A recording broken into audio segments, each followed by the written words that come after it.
अस्सलाम वालेकुम मेरे समझदार पाकिस्तानियों। मेरा नाम रेहान तारिक है और आप मेरा यूट्यूब चैनल और फेसबुक पेज देख रहे हैं। करोड़ दरूद आका दो जहां नबी मेहरबान मोहम्मद मुस्तफ़ा सल्लल्लाहु अलैहि वसल्लम पर।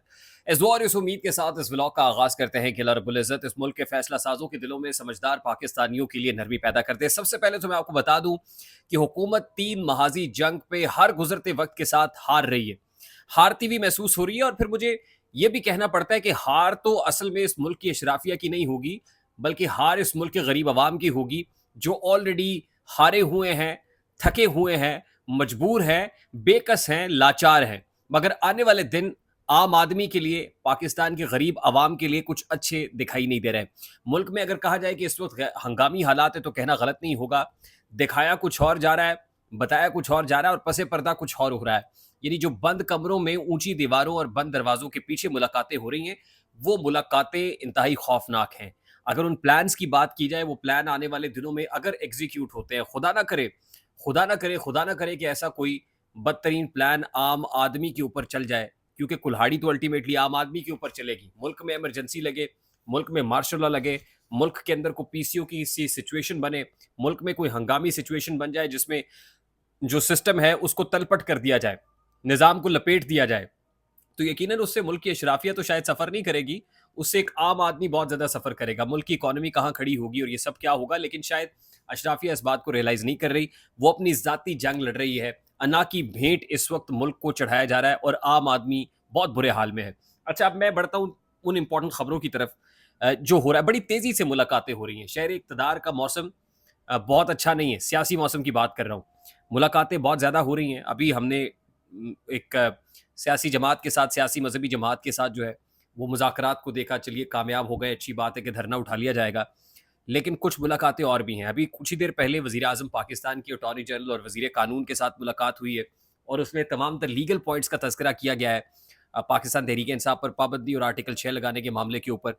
और उसके बाद आज ही ऐवान-ए-सद्र के अंदर मैंने आपको बताया था कि पीपल्स पार्टी को ब्रीफ करने और पीपल्स पार्टी को एतमाद में लेने के लिए मुलाकात, और डिप्टी प्राइम मिनिस्टर इसहाक डार साहब, आज़म नज़ीर तारड़ साहब, अता तारड़ साहब, इरफान कादिर साहब, ये सब पहुंचे।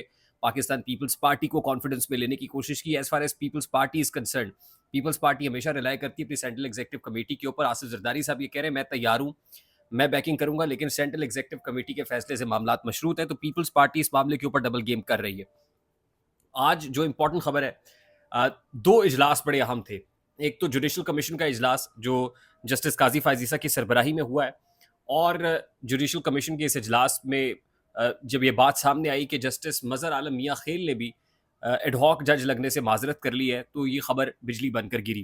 क्योंकि जस्टिस काजी फायजीसा की जानिब से इस वक्त सुप्रीम कोर्ट में एक जो खबर फ्लोट हो रही है, जो तासुर दिया जा रहा है, वो यही है कि जस्टिस काजी फायजीसा भी बहुत परेशान है, बहुत अंडर प्रेशर है। उन मामलात को, उन फैसलों को एग्जीक्यूट करना चाहते हैं और इतनी तेज़ी से करना चाहते हैं कि अपने ब्रदर जजेस को भी डराया और धमकाया जा रहा है कि अगर ये नहीं होगा तो फिर पिक्चर मार्शल लॉ की सी है। अगर ऐसा नहीं होगा तो मुल्क में जुडिशल मार्शल लॉ होगा, फिर उफ्ताद आपके ऊपर गिरेगी, जजेस के ऊपर गिरेगी, और फिर जजेस को ये सारा मलबा उठाना पड़ेगा, भुगतना पड़ेगा। और दूसरी तरफ अगर हुकूमत की बात की जाए तो हुकूमत खुद ये पोस्ट करती है कि उनके पास गारंटी अक्टूबर तक की है कि जस्टिस काजी फायजी साहब बैठे हुए हैं, वो छतर छाया है, वो प्रोटेक्शन हुकूमत को मैसर है। तो ये गुमान गालिब है कि जस्टिस काजी फायजी साहब हुकूमत से भी कहें कि अगर 8 फरवरी के इंतखाबात का कट्टा खोल दिया, पोस्टमार्टम हो गया, जो जजेस कह रहे हैं खोलने के लिए, अगर वो पटिशन लग गई तो फिर हुकूमत घर चली जाएगी।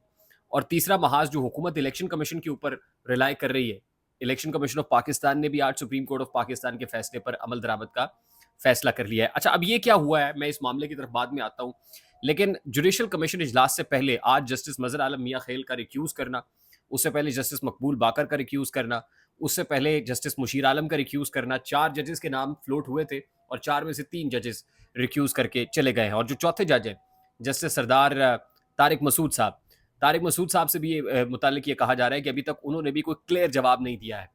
खबर तो ये फ्लोट की गई कि तारिक मसूद साहब ने एग्री किया है, लेकिन अभी जैसे सरदार तारिक मसूद की तरफ से भी क्लियर जवाब नहीं आया है।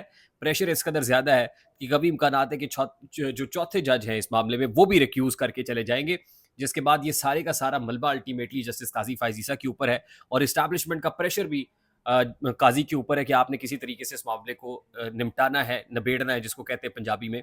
लेकिन वो मामला निमटता हुआ नज़र नहीं आ रहा है। वो मामला हर गुजरते दिन के साथ मजीद कंसर्न ग्रेव होते हुए معاملات مزید پیچیدہ ہوتے ہوئے نظر آ رہے ہیں، اور اگر اسی پیچیدگی کی صورتحال برقرار رہتی ہے تو پھر اسٹیبلشمنٹ کوئی بھی ڈیسائسو جو فیصلہ ہے وہ کر سکتی ہے، کو فیصلہ کن گھڑی آن پہنچے گی، اور پھر خدا نہ کرے کہ اس ملک کے عوام جو ہے وہ سفر کرے۔ اچھا، آج ہی الیکشن کمیشن آف پاکستان میں جو اجلاس ہوا ہے، گزشتہ روز ہم نے آپ کو خبر دے دی تھی کہ جو کل اجلاس ہوا تھا وہ اجلاس نتیجہ خیز ثابت نہیں ہو سکا تھا۔ اس میں چند لوگوں کی جانب سے، خاص طور پہ ٹاپ سے یہی کہا جا رہا تھا کہ ان کے اوپر پریشر ہے کہ یہ فیصلہ ماننا نہیں ہے، اور پھر جو لیگل جو مائنڈز ہیں الیکشن کمیشن میں بیٹھے ہوئے، ان کی جانب سے اس سارے معاملے سے متعلق بتایا گیا کہ سپریم کورٹ آف پاکستان کا یہ ڈیسیژن بائنڈنگ ہے۔ بیشتر اس سے کہ نظر ثانی درخواست کا فیصلہ نہیں ہوتا جب تک سپریم کورٹ آف پاکستان کی ججمنٹ ان فیلڈ ہے تو ہمارے اوپر بائنڈنگ ہے، بائی اینی مینز ہم نے اس فیصلے کو تسلیم ہمیں کرنا پڑے گا، اس کے علاوہ ہمارے پاس چارہ کوئی نہیں ہے۔ اور آج ایسے ہی ہوا کہ الیکشن کمیشن آف پاکستان جب بالکل ناک آؤٹ ہو گیا اور ان کو اندازہ ہوا کہ ہمارے پاس دوسری صورت کوئی نہیں ہے کہ ہم کھڑے ہو جائیں against supreme court of Pakistan, تو انہوں نے فیصلے پہ عمل درآمد سے متعلق ایک مراسلہ جاری کر دیا ہے کہ اجلاس میں جو کچھ ہوا اس میں یہ کہا گیا کہ جی چیف الیکشن کمشنر سے مستعفی ہونے کا مطالبہ کرنا یا یہ کہنا کہ الیکشن کمیشن جانبدار ہے، یہ بات ٹھیک نہیں ہے، بلکہ پاکستان تحریک انصاف کے 39 جو ایم این ایز ہیں انہوں نے بیان حلفی جمع کرایا تھا، جو 41 ہیں انہوں نے کوئی ایفیڈیوٹ پاکستان تحریک انصاف کی ایکریڈیشن افیلیشن سے متعلق نہیں کرایا۔